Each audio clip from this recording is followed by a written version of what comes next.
Hello everyone, hello, welcome back to the channel. We're in the green chair of discussion, so it's vinyl review day.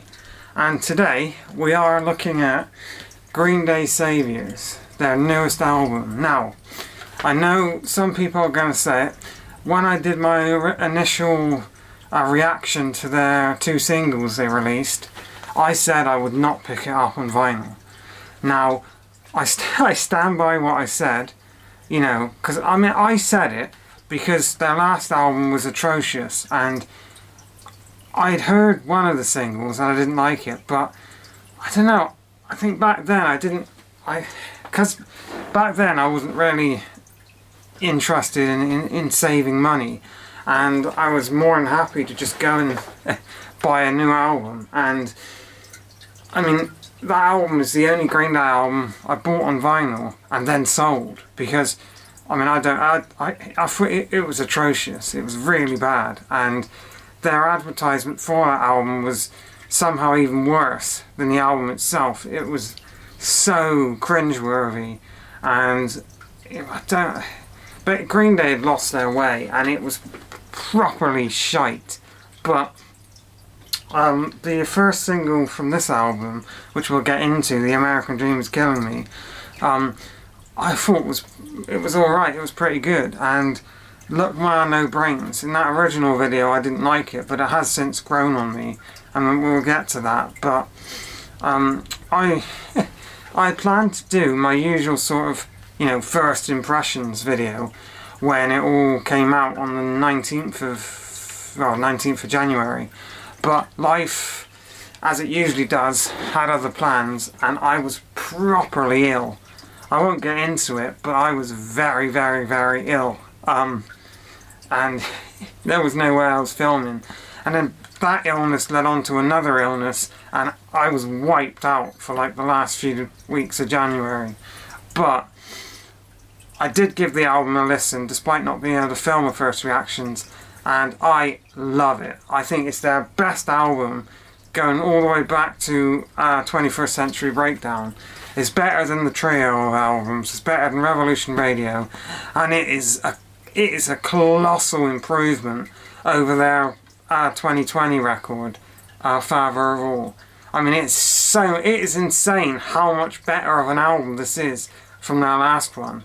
And this video is not a shit on their 2020 album, so I'm trying not to go off on a tangent, because I could rant about how that album was so bad for like hours. Because I grew up on Green Day. You know, American Idiot came out in 2004, when I was 20 years ago, so I would have been 6, soon to be 7, soon to be 27, so 7. But that album came out, and my dad loved it, so he played it in the guitar. He played it in the car on road trips and stuff, and then he bought me the CD. Well, we didn't buy CDs, we made CDs back in the day, you know. And I loved that album. Of course, I loved their subsequent albums. Then I went back and listened to their 90s stuff, which is probably their best stuff. And I've pretty much loved this band all my life. And you know, and I'm so glad that I'm so chuffed and happy that this album is as good as it is. So, let's talk about the looks.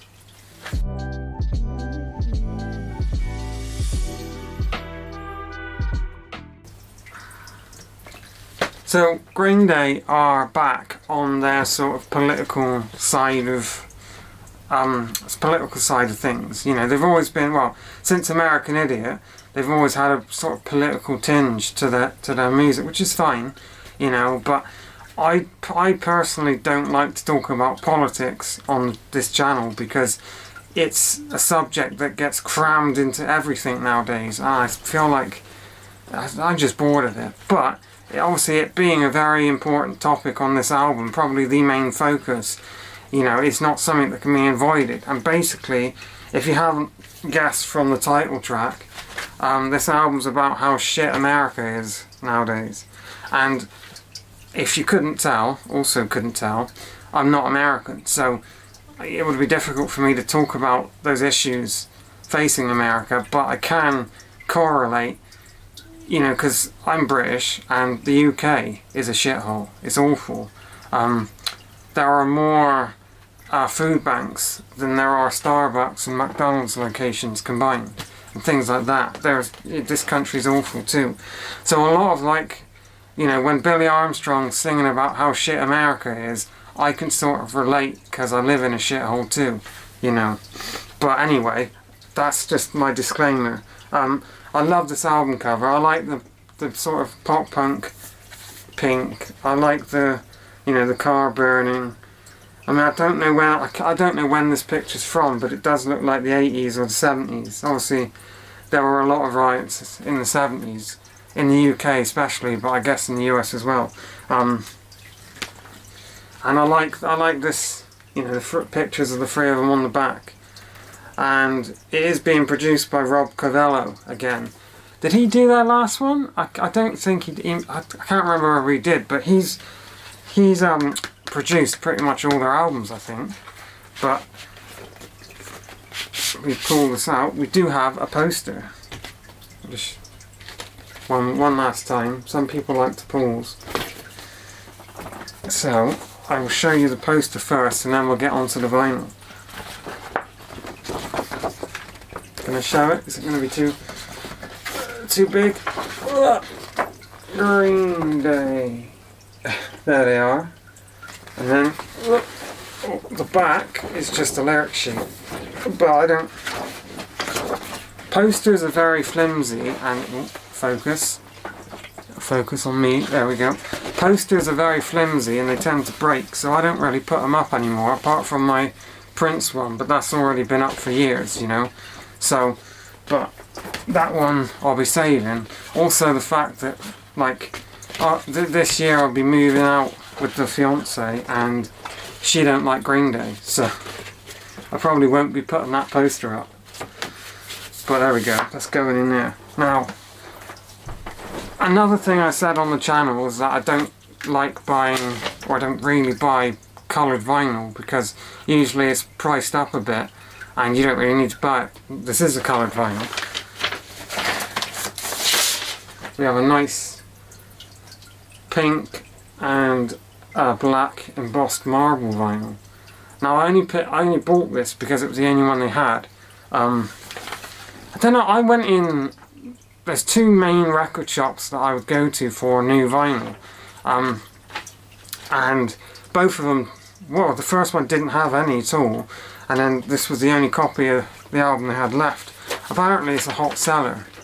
If you believe them, it's a hot seller. But no, it is very pretty, and you know, you should have some coloured vinyl in your collection. It's just that they do, like, they release it on coloured vinyl and then they put the price up by a few dollars to try and scam you out some money. Anyway, the most important bit, let's talk about the songs.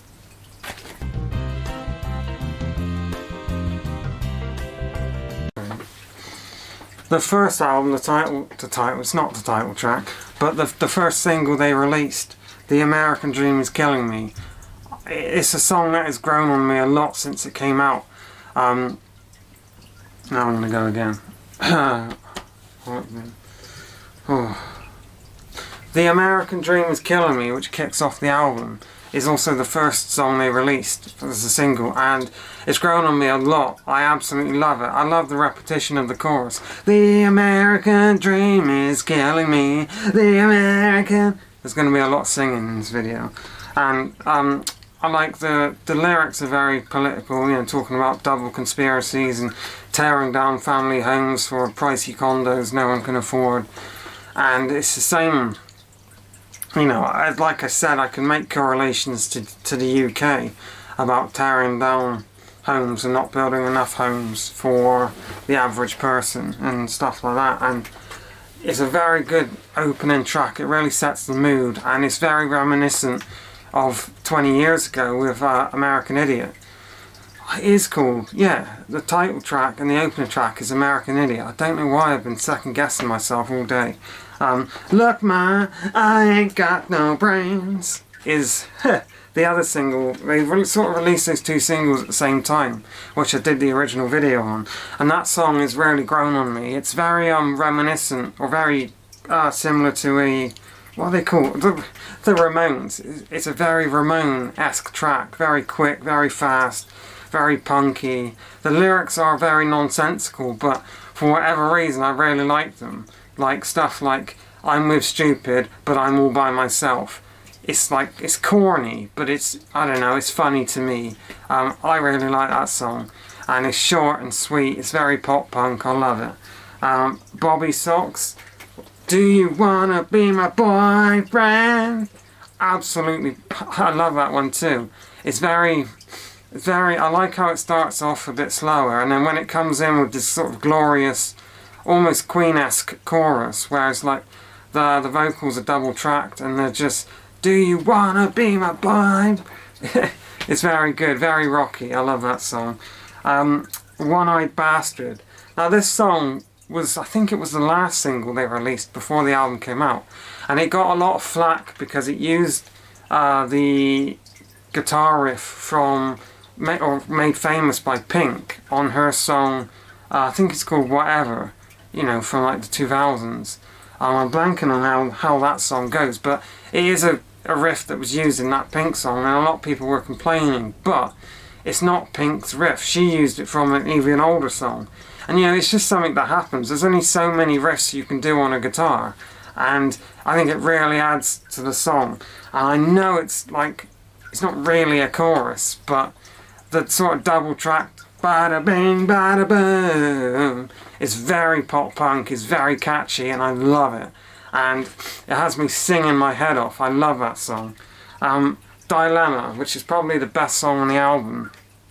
Now, the song was written about Billy Joe's stint in rehab for, I mean, the song's about alcohol, so I assume it's an alcohol addiction thing. And if you've been following the channel for a while, you know that I gave up alcohol. Anyway, not about me, but it is fantastic. Absolutely love it. I love the start, the welcome to my problems. It's another song that sort of starts off a bit melodramatic and slower and then just builds up, and it's, I love it. Absolutely love it. Now, 1981 is very reminiscent of their 2020 album. I don't know, it's not a song that I would go back and listen to. Like, it's not, if I was going to choose a song from this album, I wouldn't choose that one. It's not the best song on the album. I don't really like the chorus either. Good Night Adeline. Good night Adeline. Absolutely brilliant. Love it. It's fantastic. The chorus is fantastic. It does remind me of a Elvis Costello song, something along the lines of Allison or things like that, but I love it. Kicking off side B with a strong one with Coma City. And now the next song is Corvette Summer, which is one of the best songs. Either Corvette Summer or Dilemma, they're sort of tied for the best song on the album. I love it. I love the cowbell throughout the track. Now, Trey Cool, who has one of the coolest names ever, that's probably not his like real name, it might be a stage name, but his drumming's always been fantastic, but across this album he kills it, and I love the cowbell used on the song. And I love the chorus. Get around, I get around, fuck it up, I'm a overdrive. It's very catchy, very pop punk, and it's just stuck with me. Like, I have been playing that song on repeat sometimes. It's very good. Susie Chapstick is great. Strange Days Are Here to Stay. Now, the song Living in the 20s is again another song about a lot of American sort of political themes, but I mean, some of it's awful, like obviously school shootings, you know, they make news across the world and we see them over here, and it's awful. And basically he's talking about how, you know, welcome to this new decade, it's a shithole, all this shit's happening, and it's although it's very real, I don't know if I particularly like the song. Father to a Son is the typical sort of melodramatic, calmer Green Day song, and it's great, and it's a great song to sing along to. But it's very formulaic. I think they do like, although they do. I don't know, every other album tends to have a song, ever since they did Time of Your Life. It's the time of your life. They have that, but anyway, the title track, Saviours, is alright. I wouldn't really, again, it's not a song I would scream about, but I do like Fancy Sauce, the closing track. I love the guitar riff in it, and I love the lyrics saying, I'm not crazy, you're crazy, we're all crazy. But it's a great closing track. So in conclusion,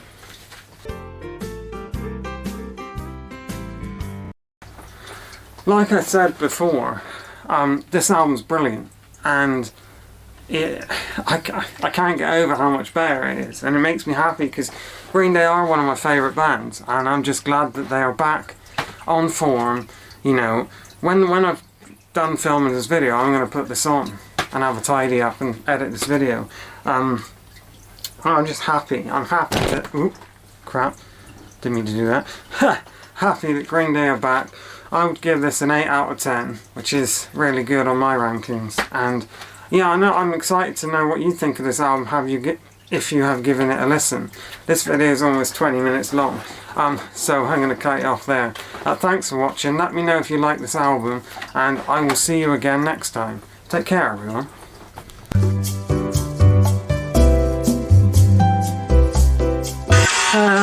I can get around, rockin' up, mama, rock and roll.